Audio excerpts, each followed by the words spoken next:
Hello and welcome, my name is Retro and I am here today to once again cover Caliban. Now in my previous Caliban video I mentioned the idea of an ability DPS build for Caliban, and I even briefly set up the core basic premise behind it and even a working build for it in the video. However, I didn't go into too much detail about it, as I essentially said in the video it wasn't up to the level or standard that I would want to make a full build on.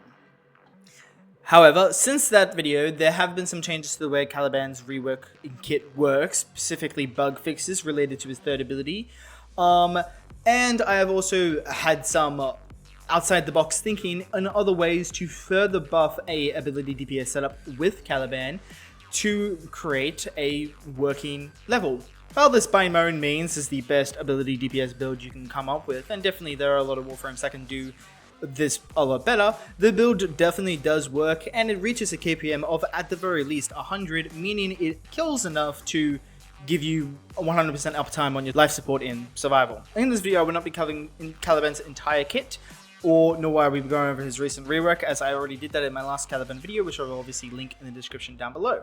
However, I will be going over his fourth ability especially, and also to a lesser extent his third ability in detail, specifically related to the aspect of it of why it's a capability of ability DPS, and why it was underperforming, what makes it good, what makes it not that good, and so on.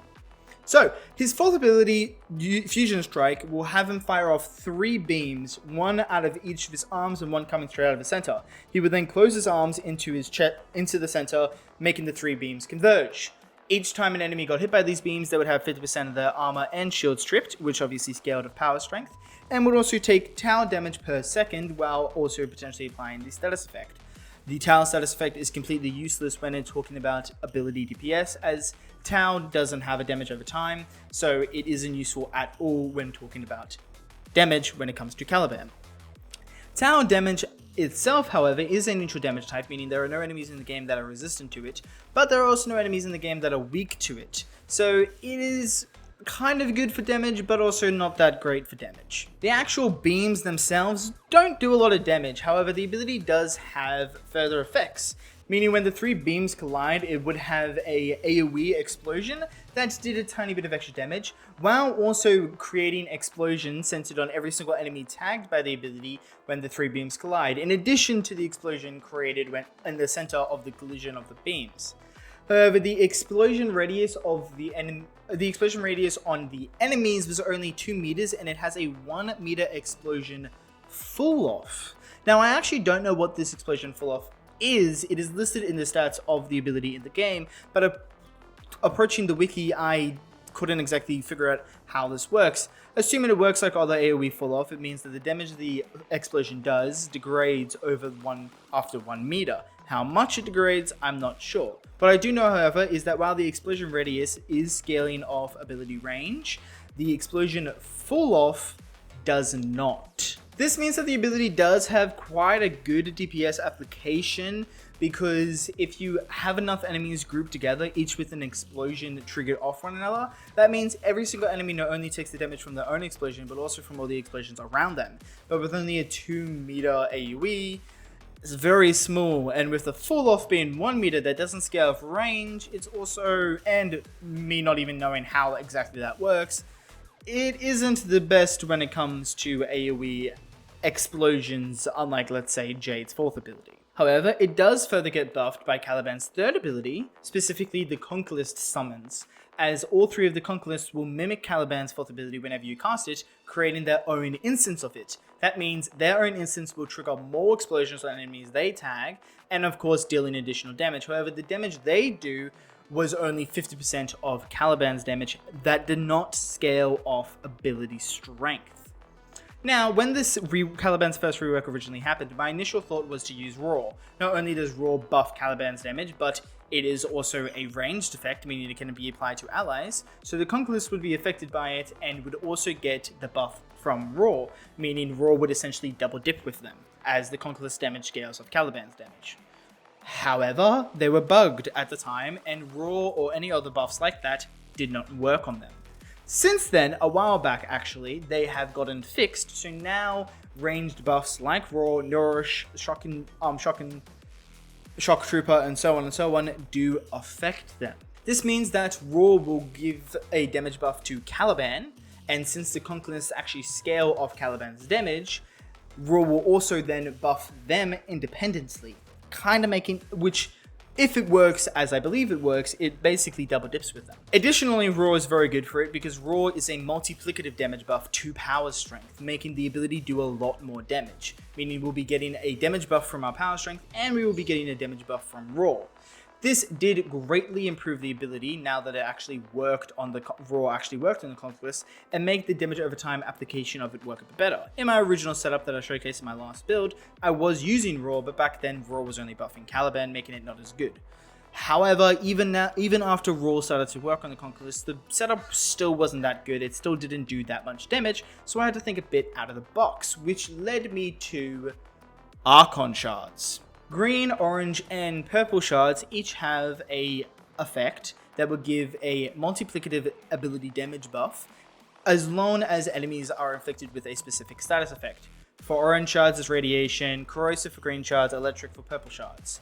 Now, while these Archon Shards are all additive with each other, the buff they give is multiplicative to power strength and multiplicative to Raw, giving me a third damage multiplier for my fourth ability, which of course scales, which the Conquerors of course scale off. Now, people probably only really thought of ever using these Archon Shards on Warframes that actually proc that damage type, such as Corvix for orange shards with radiation. However, you don't actually need the Warframe proccing that status effect. You can have anything proc that status effects. All it needs to work is for you to attack an enemy afflicted with that status effect to give your ability the damage buff. So all I had to do was put the right element on my primer and then prime enemies with it, and then I get the damage buff from the Archon Shards. You can use any of the Archon Shards you wish, however I would recommend using the orange or the purple shards, as you only need one mod to put radiation or electricity on your weapon, where you need 2 mods to put on corrosive. I went for orange shards just because I had the most of them. So with 5 regular orange shards, we get a additional multiplicative 50% damage buff for our ability. If you had all Talfoot's orange shards, which I eventually will get for Caliban, you'll then have an additional 75% additional multiplicative damage buff for Caliban's ability. Again, that is multiplicative with your strength, and it is multiplicative with your with Raw. Then, of course, we enter Viral. Viral also gives a damage buff to enemies with their health, which is once again multiplicative to the Archon Shards, your power strength, and Raw. And then we have Magnetic, which works the same as Viral, but for shields and Overguard. It doesn't matter for shields, because enemies won't have shields because of the stripping effect from the ability, but enemies will still have Overguard. Now, with Magnetic, we get an additional multiplier against Overguard. We get multiplied by power strength, multiplied by Raw, by the Archon Shards, and a 4th time by the Magnetic status effect. And then finally we add Caliban's second ability. Caliban's second ability also puts a damage vulnerability on enemies, which is once again multiplicative. Multiplicative with Magnetic, multiplicative with Viral, multiplicative with Strength, the Archon Shards, and Power Strength. So we're stacking different types of multipliers, all to do a lot more damage on enemies, making the ability a lot more powerful. Now, Sentient Wraith, Caliban's second ability, isn't actually needed for this setup. So when I suggest which ability you should helmet over with Raw, I would recommend either Sentient Wraith or Caliban's first ability, and depending on which 2 you want is depending on which one you'd want to helmet over. The first ability will not buff your damage, while the second ability does, but the first ability will give you energy economy, as it does give you energy each time you hit an enemy with it. So if you find yourself needing energy economy, then I would highly recommend getting rid of the second ability instead of the first ability, because the first ability will be very good for your energy economy. However, if you find it that your energy economy is working totally fine and you don't need to rely on the first ability, then I would get rid of the first ability instead, as even though I personally am not casting the second ability that often, it is still very nice to have, especially when going up against tougher enemies, to give me that additional damage multiplier for my abilities. And the last thing we did to make this setup work even better was using the Nautilus for grouping with its specific precept. As while the range of Caliban's explosions that are centered on enemies is very terrible, if all the enemies are grouped together and all have individual explosions dealing damage themselves and all other enemies in their range, that makes this ability a lot more powerful, making grouping very, very good for the setup. So you definitely want to use Nautilus. Anyway, now that I've explained how the build works, how somewhat recent, it's been a while now since the hotfix came out that fixed the ways that ability changed, how the hotfix changes made this ability setup better, let's actually go over the builds themselves. So for Caliban, like I said, I do have raw helmet over my first ability. That is because I didn't find that I needed that much energy economy. And anytime I did run out of energy, I simply popped out my Tenant Glaxon with its augment, which gave me all the energy orbs I needed to fully refill my energy. For the oral slot, we do have corrosive projection. Honestly, this doesn't really matter here. We have more than enough strength to fully strip with the ability, so corrosive projection isn't needed. You can simply run whatever you want. I just ran corrosive projection because I didn't bother putting a former on Caliban's aura slot. Next, you want adaptation. It does override Caliban's passive, but it is much better than Caliban's passive anyway, so it will give you all the survivability you need. As the second ability, his third ability still gives you shield regen. Equilibrium and Flying Flow are for the energy economy. I would 100% recommend using Equilibrium.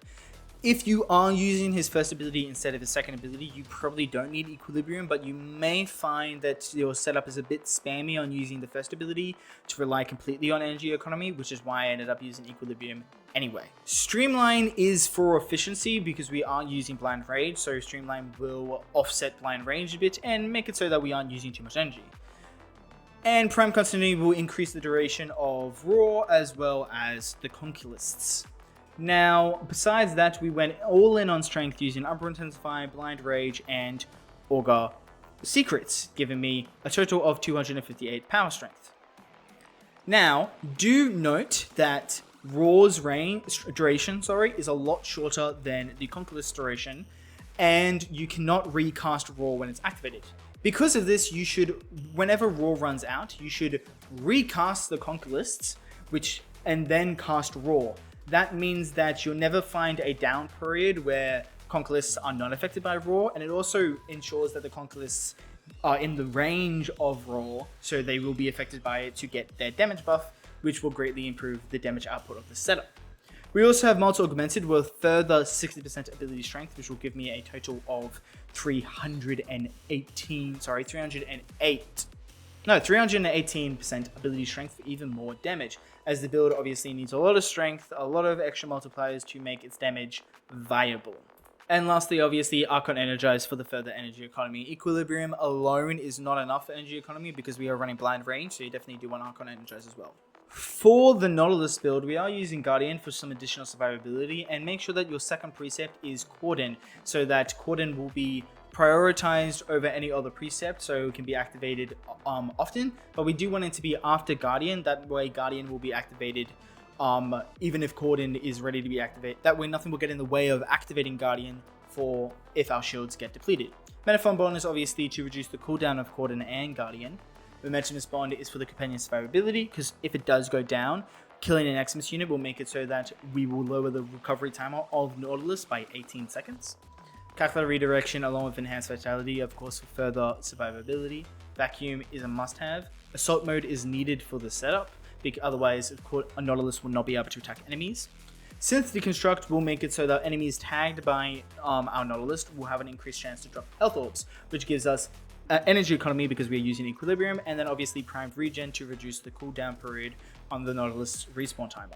We are using the Taxon, which is a chaining beam gun for our companion, as it is very, very good for priming enemies. We are using radiation on it, which works very well with our Archon Shards, and this build also uses electricity, which also would work well with purple shards. However, you'd want a mod for corrosive if you were using green shards. Reload. We also want reload speed and also fire rate to improve the capabilities of the status effect priming. Then we have our punch through and fire rate from shred. Obviously, if you have prime shed, you should use that instead. And then we have viral, giving us that multiplicative damage for enemies' health. And lastly, we have rifle aptitude, increasing the status chance of the weapon. In addition to Tactical for priming, I am also using Epitaph Prime for priming. However, I'm using a magnetic radiation setup on Epitaph Prime. That is because the setup still is quite weak against Overguard, and magnetic does increase our damage against Overguard, so I would highly recommend using magnetic on Epitaph.